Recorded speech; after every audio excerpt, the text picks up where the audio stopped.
My name is Jill Bayrup. Hi. How's it going? How's everybody's SFeraKon been so far?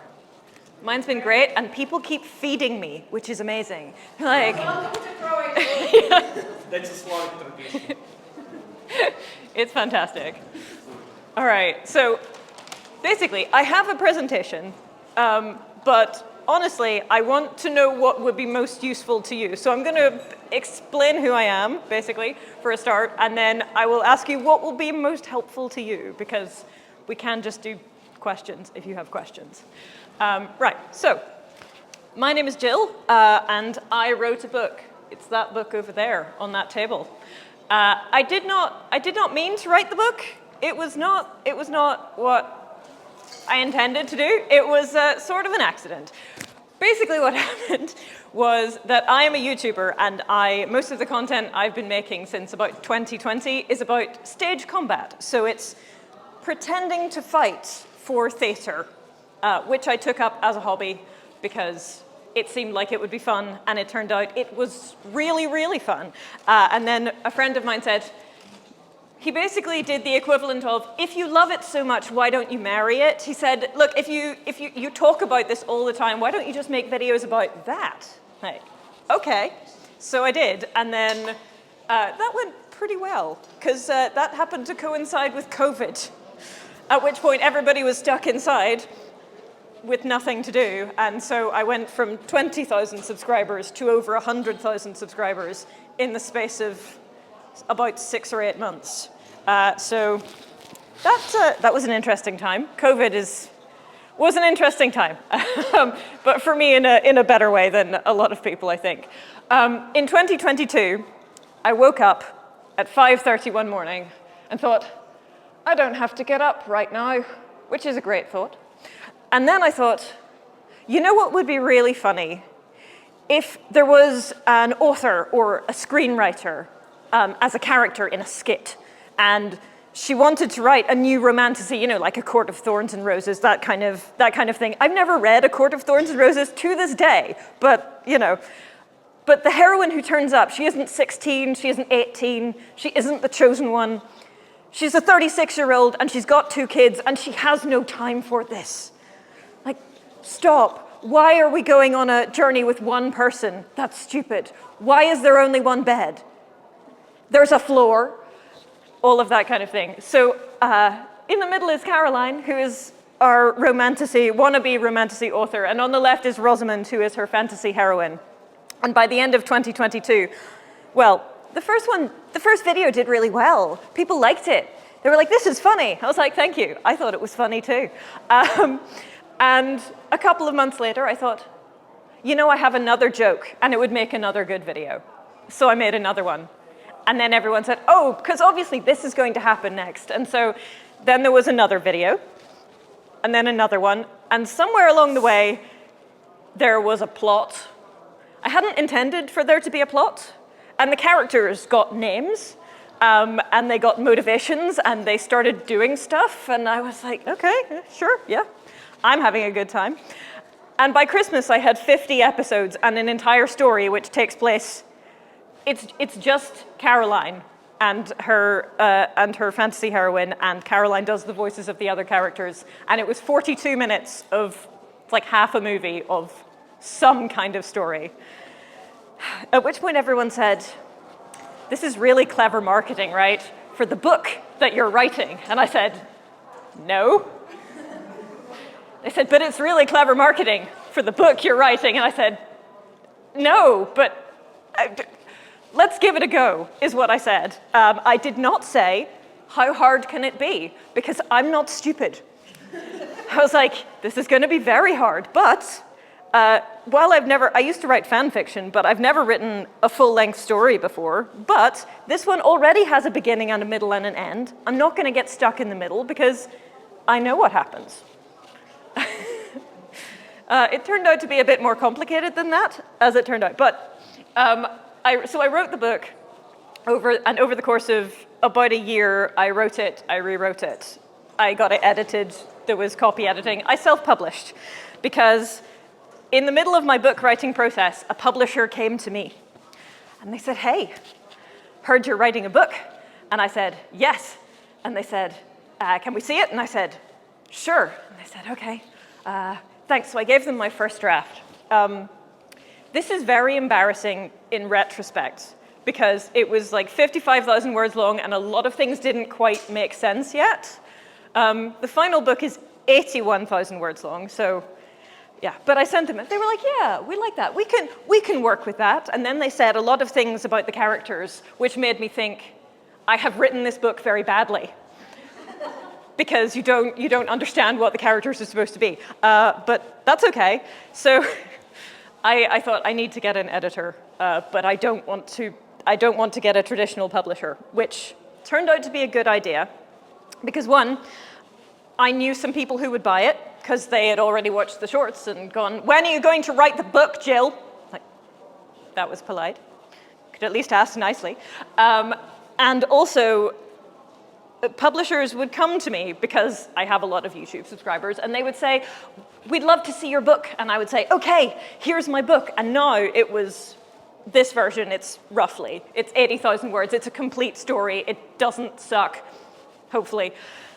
And they would go, I really like your book. I said, thanks. Like, I cannot buy your book. Like, okay. Like, I don't know what it is. Like, it's a book.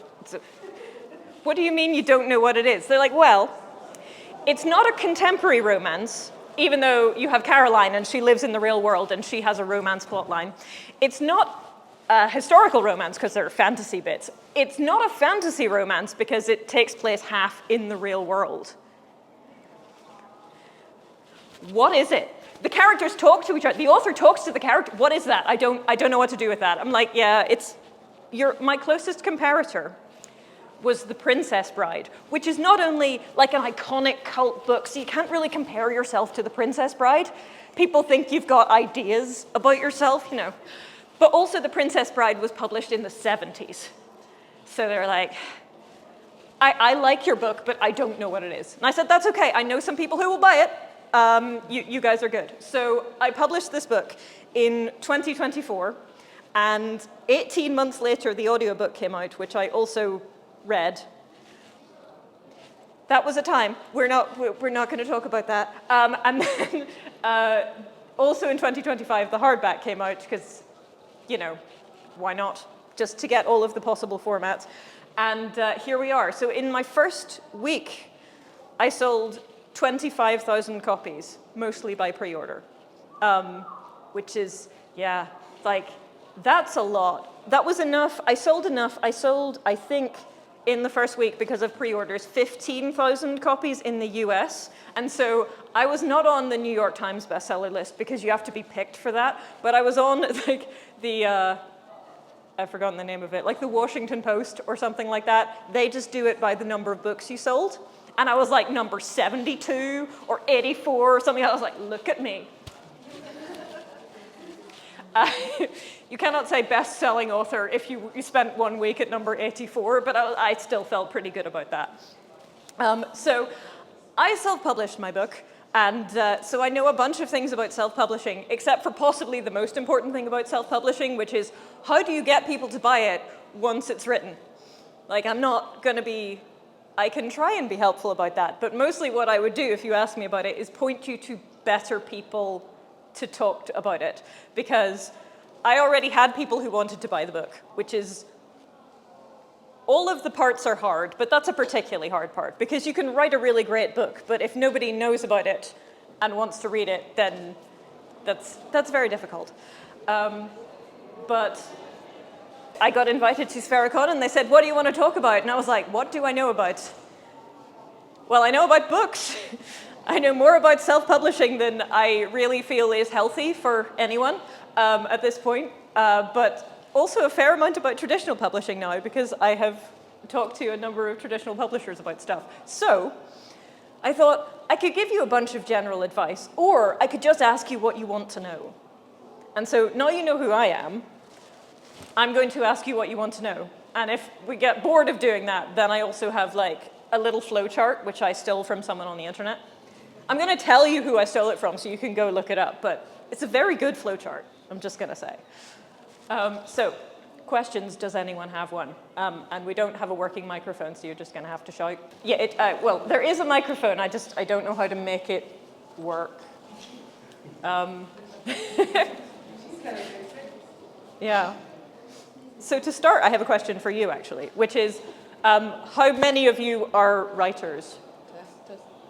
All right. How many of you have written a book? Even, it doesn't matter if no one else has ever seen it, but like, all right, great. Are any of you non-fiction writers?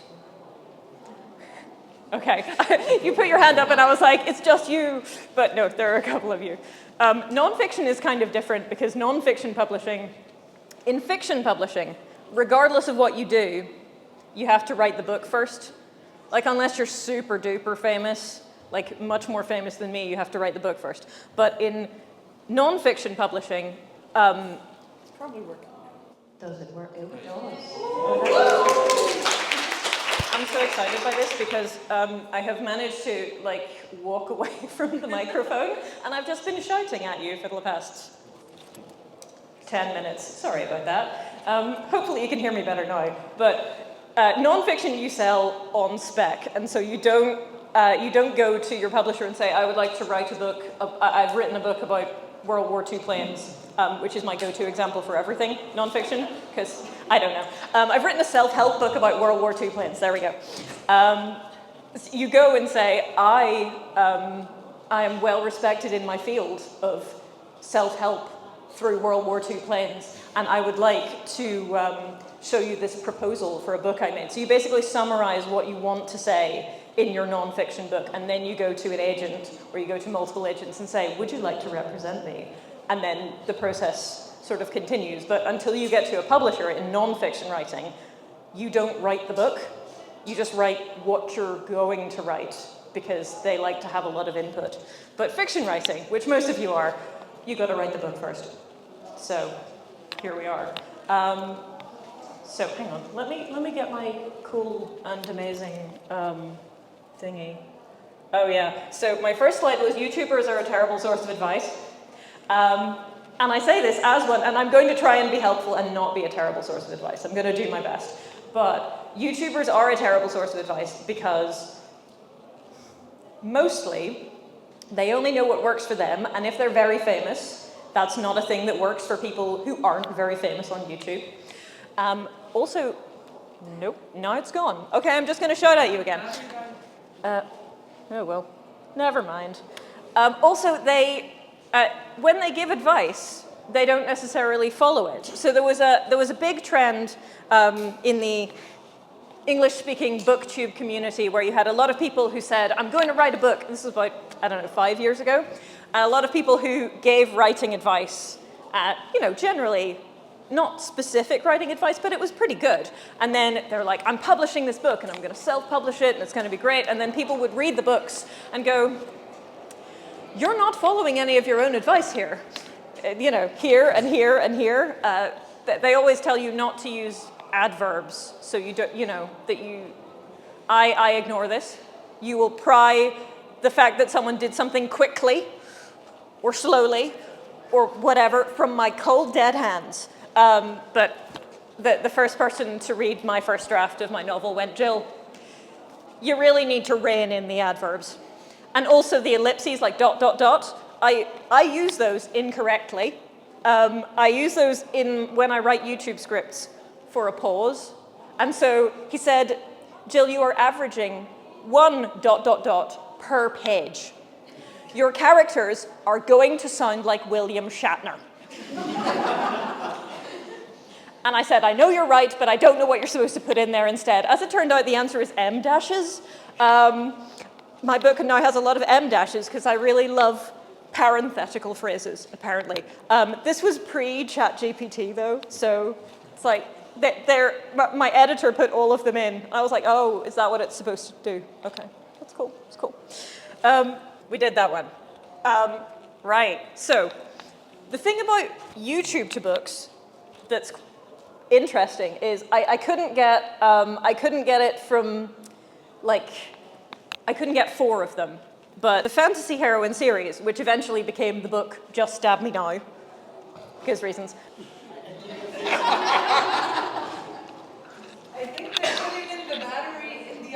Okay. The microphone is haunted. Thank you so much. But now I've lost my train of thought. It's fine. Oh yeah, right. The Fantasy Heroine series, I put it on YouTube and I put it on TikTok. And across the sort of 50 episodes, which I re-uploaded multiple times, there are probably has something like 20 million views altogether. So like the really popular episodes have, 2 million, 5 million views. And the episodes near the end where you have to understand the plot, they have 30,000 or 50,000 or whatever. But I do have 500,000 subscribers. This means nothing on YouTube anymore. Someone I know once described it as your YouTube subscribers are a representation of, it's like all the money you've ever had in the bank, right? These aren't, it's not that this is all the money you have in the bank now, it's all the money you've ever had. But even with that, it's like it went 500,000 subscribers to 50,000 copies and then 5,000 five-star ratings. I was like, that's really satisfying. Kind of sad, I guess, that you have this huge number and then it goes down to a smaller number, but it's still a big number, so, and I appreciated the mathematical precision of it. That was a note on nonfiction. This is my publishing flowchart, which I stole from this lady whose name is Andrea Barton. And that is her website, because I looked at it and I went, yeah, I can't give you a better rundown of the process than that. That's amazing. So yes, you should look her up. I will. There are slides where I am going to, zoom in a bit so we can read it a bit better. But this is where we're starting. Does anybody have any questions before I start telling you about the book? Let's try that in English, not Croatian, because I only know how to say thank you and strudli.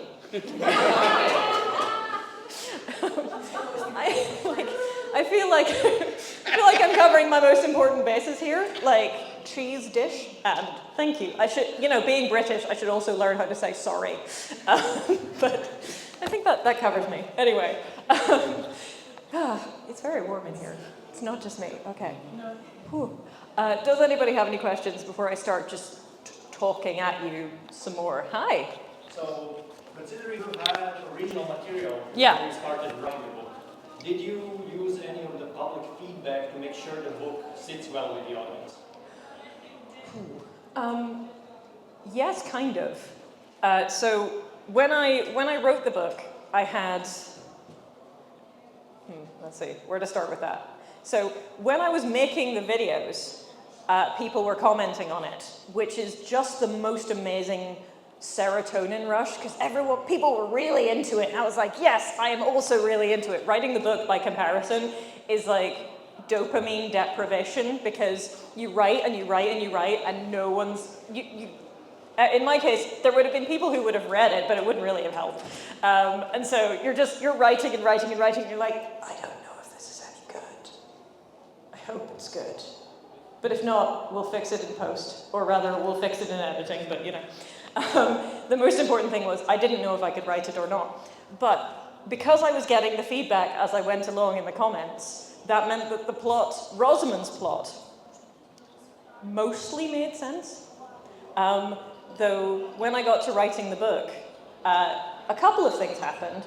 First of all, I realized that in the second season of so about 15 minutes into the story, we get an assassination attempt on Rosamund's sister, who is the queen of a different country, because reasons. Cheese board. Yes. During which my heroine throws a cheese board at one of the assassins, because that's what's there. I realized when writing the book that there being an assassination attempt at this point in the story made no sense. None at all. Like, given the characters and their motivations, this just should not be happening. And I went, I can't leave it out, because everything hinges on this. Every action that the characters take thereafter relies on the fact that this thing happened. But then I remembered I was writing a meta-novel. And so what I did was I had Caroline's editor say, Caroline, this doesn't make any sense at all. You're going to have to change this. You're going to have to rework the whole story. And instead of being sensible and going, actually, yes, I should rework the whole story, Caroline, the editor, pitches a hissy fit and goes, I'm not talking to my... Caroline, the author, pitches a hissy fit and goes, I'm not talking to my editor anymore. And just goes and does her own thing. So, lucky me. Once the book was written, and my editor said, look, we can kind of finesse this. We just need... It can be these guys who do it in a sort of, they're not supposed to, but they thought it was a good idea kind of thing. It's fine. Okay. So I wrote a spreadsheet. How many of you, when you write, how many of you plan it out in advance? I envy you. I really do. I had to make the spreadsheet of things that happen afterwards. Like the rest of you are just sort of seeing where it goes. Yeah, you need a spreadsheet afterwards. I'm sorry. Putting it together was like 2 hours of my life I will never get back. But it was very useful because I figured out that one of the main characters, one of the secondary characters went missing in the middle of the story for 36 hours. He just sort of vanished and he wasn't there. I was like, Robin, what did we do with Robin? We left him in this village and then like a day and a half passes and he's not, where did he go? And no one had noticed. So I got my patrons to read my drafts, and I had an editor who was also reading my drafts, and no one had noticed this. I went, so I'm emailing, Steph, I need to send you a new chapter 15, because Robin just disappears for a day and a half, and I didn't notice. She was like, oh, yeah, it's cool, we'll be fine. So we fixed it, it was okay. But yeah, as it turns out, you need to run a spreadsheet when you're doing the part at the top of this.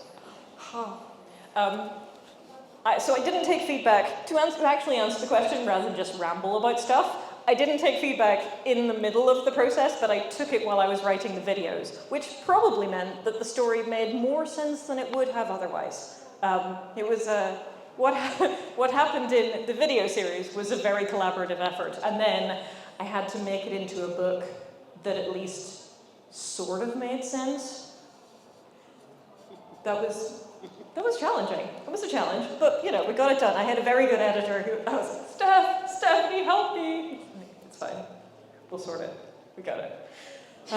Anyway, any other questions? You've got another one, but no, you can go first because you know he already had his turn. You can have another turn in a minute. You mentioned going out of your way to hire an editor. Yes. And now you've also mentioned the editor not really noticing an important little mistake. What sort of input can a writer expect? What sort of feedback from an editor, especially when they go out of their way to hire as opposed to having them imposed upon them? Sure. One of the most expensive parts of self-publishing, so we have, hang on, I got this. We can zoom in, sort of. We have the technology, like I'm on CSI. When you traditionally, as you said, you are assigned an editor. So they give you the editor and what you get is kind of potluck. So you might get an editor who's like both really into the story and also very hands-on and very, you know, look, we need to, you know, can we move this here? Can we do this sort of thing? And some editors are very kind of hands-off, and if they see something major, they'll be like, that maybe. But how involved they are is, it depends. With self-publishing, so my editor, and I say that she missed this, but I would point out that so did like 500 other people, including me, the person who was supposed to know what was going on, and the number of other things that she caught in the book where I was like, oh yeah, that doesn't make sense. It's okay, we'll fix it. Was quite substantial. So there are 1, 2, 3, 4. Technically, there are 4 kinds of editors that you can have. Top line is developmental, and I had a developmental editor and then a separate line and copy editor. They were 2 different people, which some people prefer and some people do not, just whatever floats your boat. But developmental editors, they go through your story and are like, overarching plot-wise, does this make sense? Like, Is it really slow in the middle? Do we careen towards the climax so fast that it just doesn't, it's just too quick? Do we need, to put in another scene here or whatever? Developmental editing is superlatively helpful if you're like me and have never written a book before and are not really a structure person. Because it's like, well, don't forget we need to put this kind of thing in here. This is a romance, so we've got to have that there. One of my editors said, hey, this scene, you see how this scene is like 3 paragraphs long? No, this is an important emotional moment. It needs to be longer. And I was in my feelings, as the expression goes, a lot during the editing process. It's like, you're right, you're absolutely correct. I don't want to do it. I'm gonna, but my hope is that when people read the book, we have smoothed it over enough that you'll probably be able to tell the things that I really loved writing. Like the scenes that I just went, oh yeah, I'm cooking today. But my hope is that you cannot tell which scenes I wrote, like every word was dragged out of me. Hopefully we have smoothed off those edges. So developmental editor is hugely helpful when you are, especially if you've never written a book before, because they are structure people. So they will make sure that your book is a book and not just a random collection of short stories. Next one down is line, which is, it sort of narrows in. So you have line, which is kind of paragraph and chapter level, like how does this flow? Copy editing is paragraphs and sentences, like does this sentence make sense? Is it kind of dumb? Have you used ellipses approximately 1 time per page? Jill. And then proofreading, my line and copy editor, who did the bulk of the work with me on the book, she said, if you can, because you have a bunch of people who are willing to read it, just don't pay for a proofreader. Just I sent like 12 people across the world copies of the book and went, you are my proofreaders. Find a typo, please. And I would like to say that when we did the hardback edition, I did have to make some changes, but there was only 1 actual misspelling in the whole book, and I was so proud of that. And it's on page like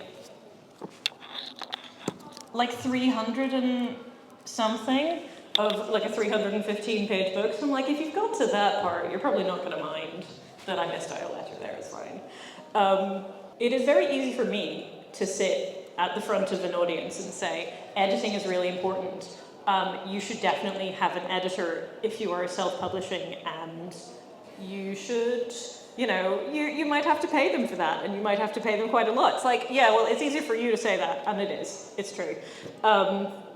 You don't have to have an editor if you are self-publishing a book, but I would really, really, really, really, really, really recommend one. And the reason I say that is because I've self-published a book, I get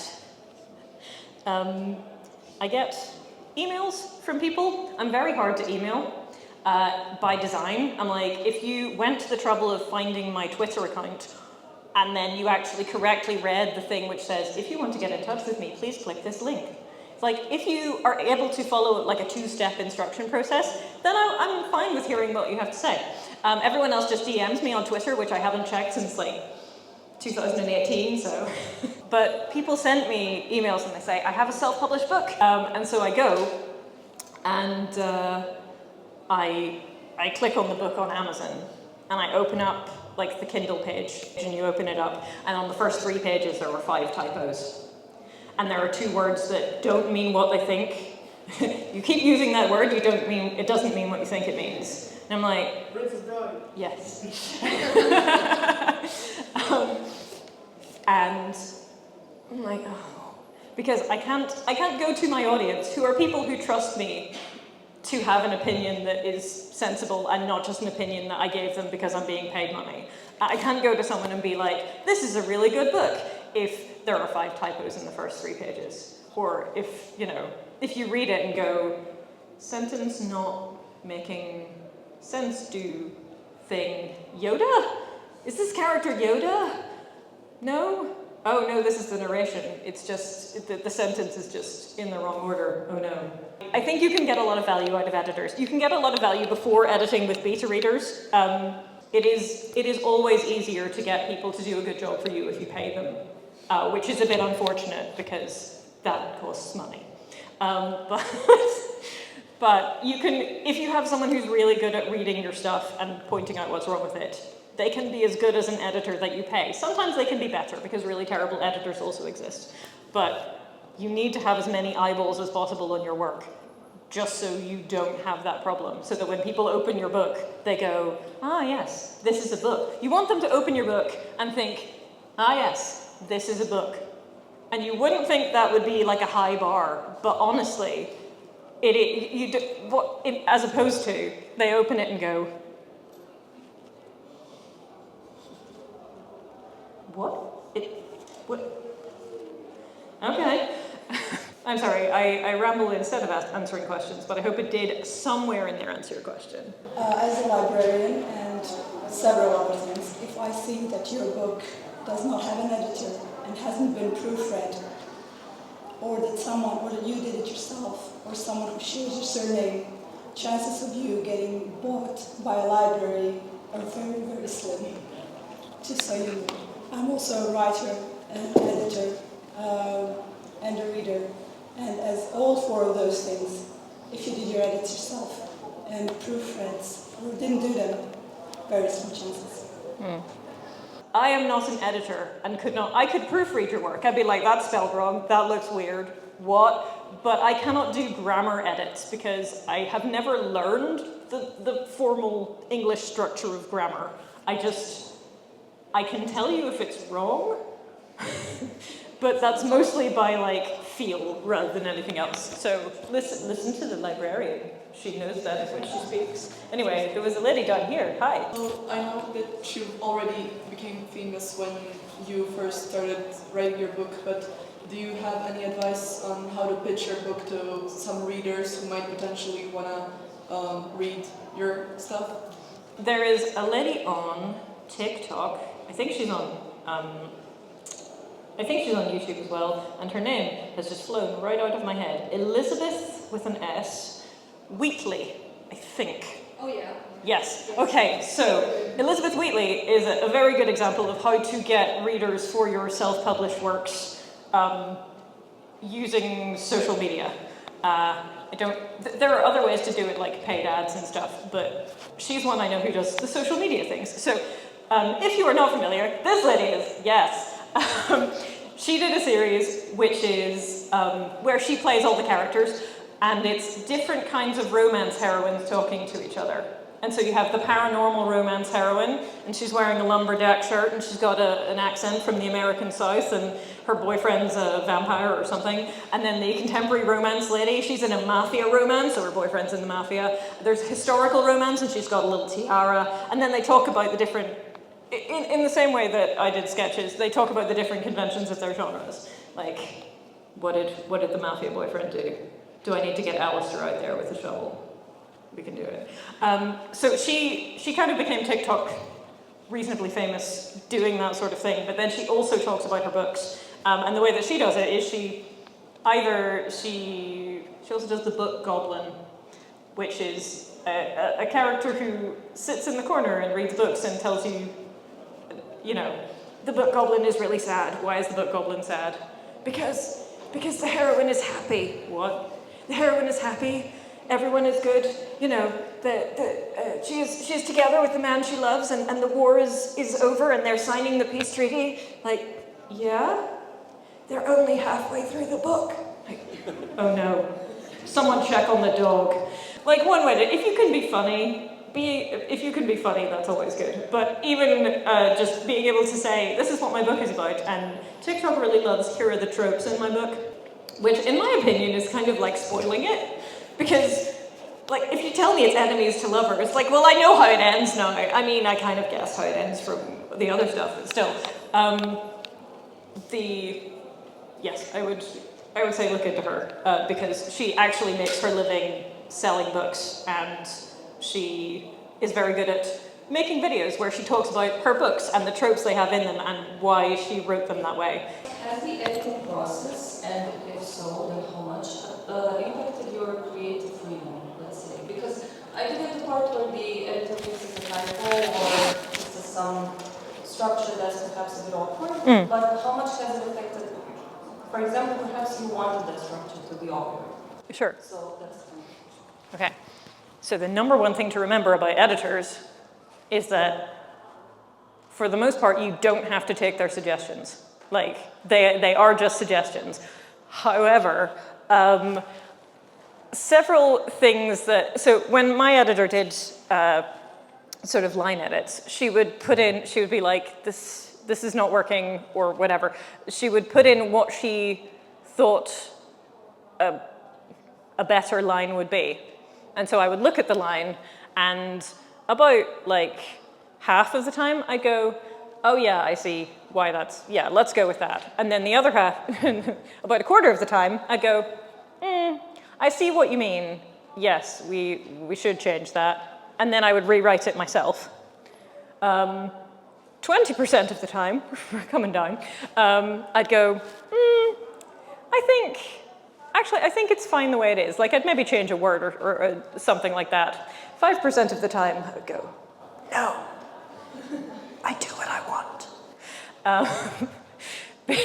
Because if you get someone good, they usually have a point, and it's often good to do that. But sometimes you're like, no, I wrote it this way for a reason. So there's a line in there where the main fantasy heroine is having an internal monologue. And she's like, I've got to stay calm, stay focused. I don't, because, I'm out here with this single bodyguard, very single. I'm out here with this single bodyguard, and I can't lose control, even though this really horrible thing just happened, and I just want to cry. Like, and I used the line, that I don't want him to think that I'm hysterical. And she was like, do you want to use the word hysterical? Because it has some connotations. And I was like, yes, I do. I very much want to use the word hysterical, and I'm doing that. She was like, that's totally fine, just checking. But yes, you don't have to do what they tell you. I don't know about traditional publishing. Then you might have to do more of the things they tell you. But I have seen some traditionally published books where I thought, was this even edited, bro? And I concluded that it probably was like proofread and copy edited, but you can't make authors always do the things you want them to do. Although I've also read books and I was like, this is interestingly bad. And then I talked to someone at a different publisher, and I said, hey, yeah, I read that book. I didn't think it was very good. I felt like it hadn't been edited. And she was like, oh, yeah, we got pitched that one. No, it used to be much worse. And then I felt slightly better because, like, I did once get like a really low star review on Goodreads. I have a review buddy, which you should always have instead of going on Goodreads. If you're an author, if you ever get a book published, don't read the reviews. Don't read the reviews, get a review buddy. And they can read them and like send you screenshots of the nice ones, and then also send you screenshots of the bad ones, which are hilarious, which is what this one was. It was like 2 stars, did not finish, could not get over the multiple grammar and spelling mistakes on the first page. And I looked at this, and I looked at the book, and I looked back and I thought, she's American. And so she's like, color is spelled wrong, and they use 1 apostrophe for quotation marks instead of 2. This is all wrong, this is horrible. I was like, oh, you've just never read a book written in British English. Okay, no, that's fine. Yeah, you crack on. So you said at the start that the YouTubers give bad advice. Yes. Their advice. And I've noticed even with YouTubers with small audiences, usually their stories or their advice usually boils down to, oh, succeed at YouTube.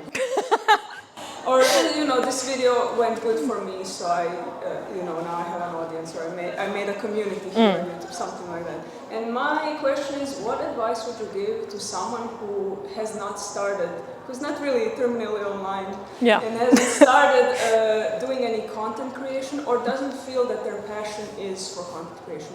Like, it feels more like a burden that you have to go through to make your book. Yeah. But it's also really important because online communities can be a way for self-published authors to succeed. Thank you. So I'm kind of stymied because when you said, how do I not be terminally online as an author, my first piece of advice was going to be traditional publishing. Because it's really hard to get traditionally published. There's this, hang on, I have a slide. There's like this whole thing, not only do you have to write the book, and then it has to be, you know, you have to take it to agents, and then you have to find an agent. That may not be true in Croatia, actually, because I was trying to research this, because, you know, I thought I'd try and be slightly helpful, maybe. And in America and in the UK, if you want to get published, you almost certainly need an agent. Almost every publishing company is like, please do not come to us with your manuscript peon. Go to an agent, and then if they think you're good enough, they can come to us. There is a big exception in sci-fi and fantasy, which is Baen Books, who are sci-fi and fantasy based out of the US. And the reason for this is because Baen Books was founded by Jim Baen. And you know, some decades ago, and Jim Baen famously hated agents. And so if you have an agent, you can submit to your sci-fi or fantasy book to Baen Books, but they also just let you send them their manuscript, you know, in deference to the wishes of the late Jim Baen, who thought that agents were just bottom feeders on the publishing process. Like, he had some feelings, I think. Okay, so if be traditionally published is not an option, but it is a good one if you don't want to be terminally online. And if you are traditionally published, I would advise not being terminally online, because publishing is a little bit like high school, or possibly, well, in England it's all secondary school, middle school. Like, you know, publishing is a little like being 14 again, in all of the not good ways. And people can get in trouble on Twitter, and then very bad things happen. I think that if you self-publish and you don't want to be terminally online, that you can do it, but you have to, I'm sorry, you were gonna clarify the question, or? Yeah, just to clarify, I'm asking how to become terminally online. Oh! because like, I haven't done content creation, and I kind of, you know, there's this blockade where I'm not really passionate about it. Sure. But I do feel like it's a very legitimate way to succeed, so I would like some advice, thank you. Okay. In that case, I will give you like the 3-minute version of the talk about YouTube I'm going to give tomorrow, which is basically that to get good at YouTube is the same way you get good at anything, which is by practicing it, and this goes for TikTok and all of the other platforms as well. You have to start by making things that you don't hate. So if you're making content about your book, make content about your book that you think is interesting. There are lots of ways to publicize your book. You can do those little like TikTok slideshow things with quotes from the book on pretty backgrounds. You can talk to the camera. You can do sketches where you dress up as 5 different characters.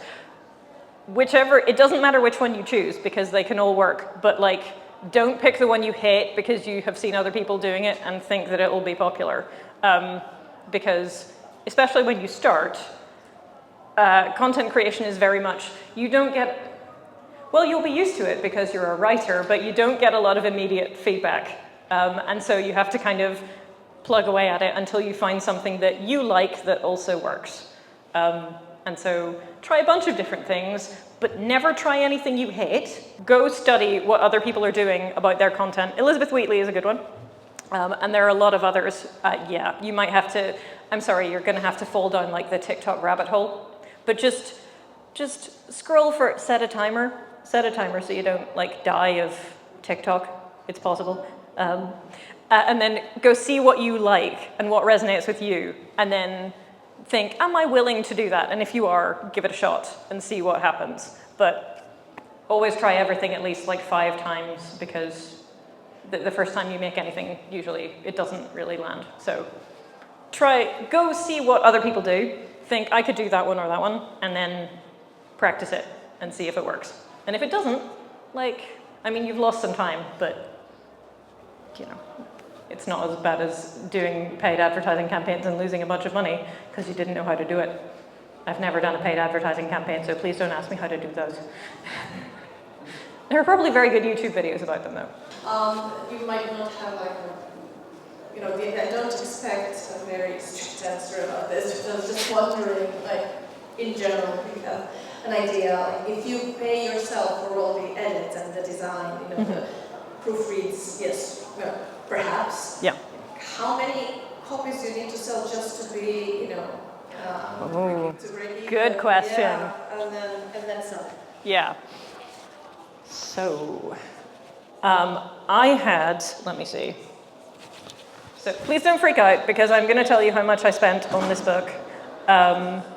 And it is a significant amount. So in all, I probably spent about 10,000 euros on this book for all of the things, for the cover design and for the editing and for the audiobook production and for all of the other stuff. And that is a lot of money, and you can do it cheaper than that. I had an American editor, and she was very good, but she was also very much on the expensive end. But that meant that I needed to sell, I did ebook pre-orders, and so I needed to sell something like 6,000 copies before I broke even. But because I had the YouTube audience, I was like, I'm pretty confident I can do that.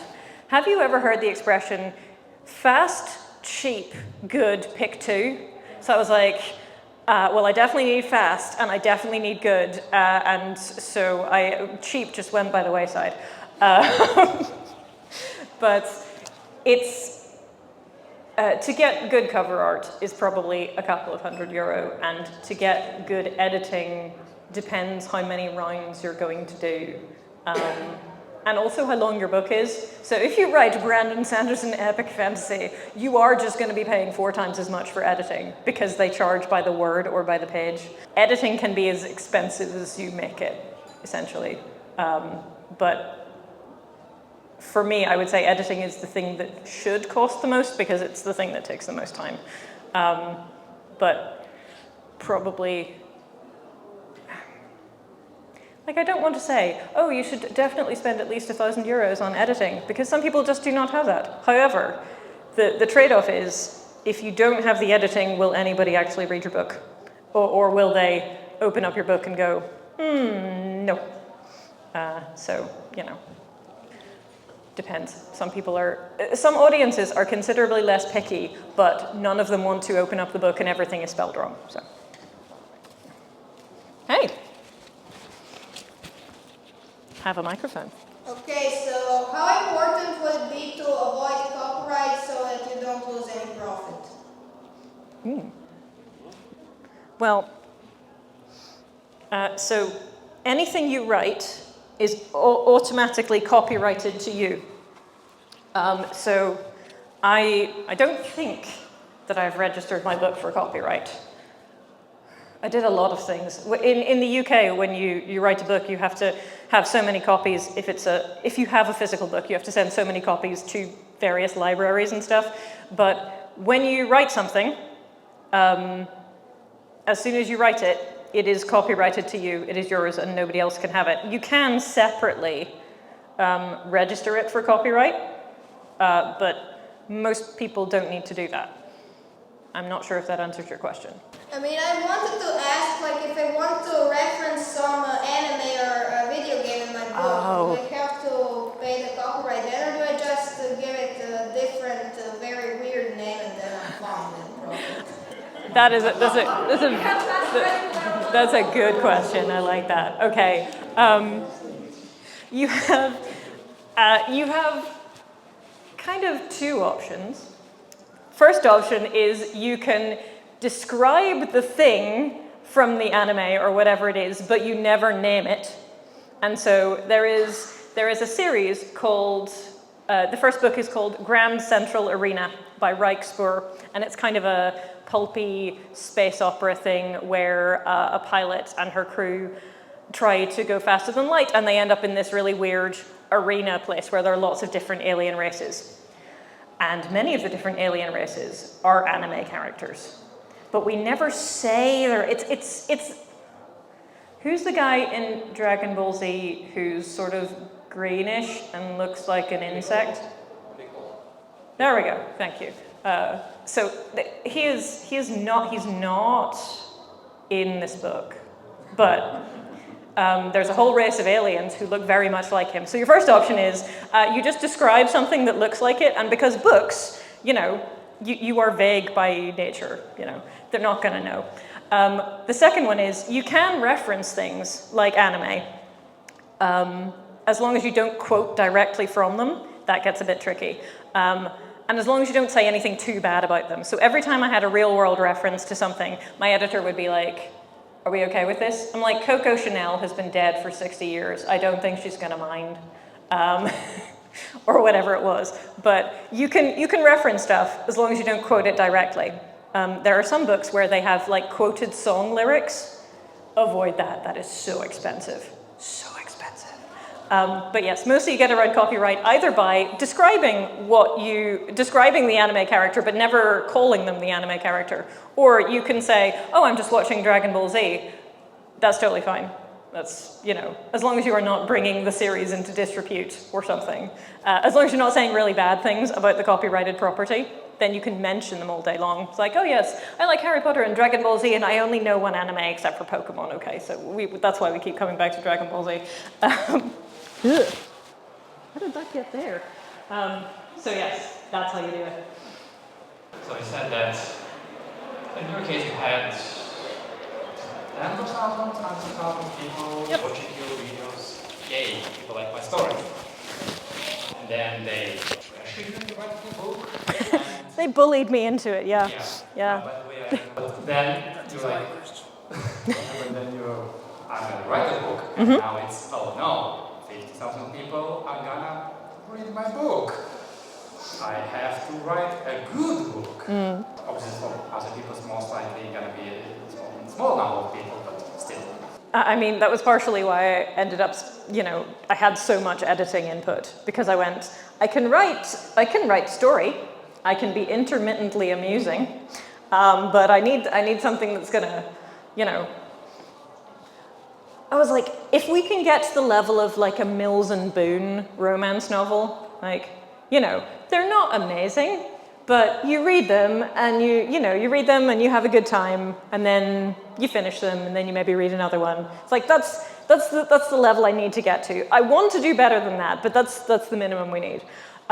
It is a little bit intimidating when people are going to be reading your book, but I think that's always true.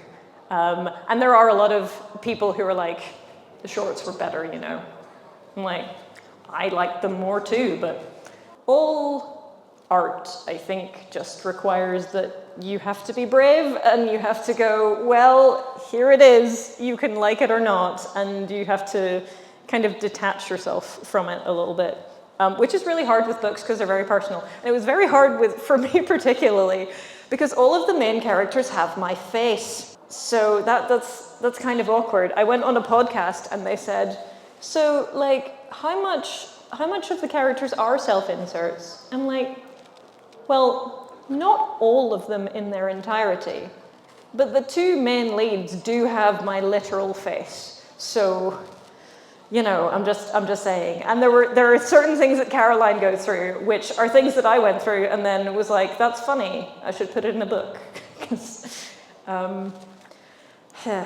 Yeah, it's, at some point you just have to put the thing out there and go, either people like it or they don't, but I did my best with it, and here we are.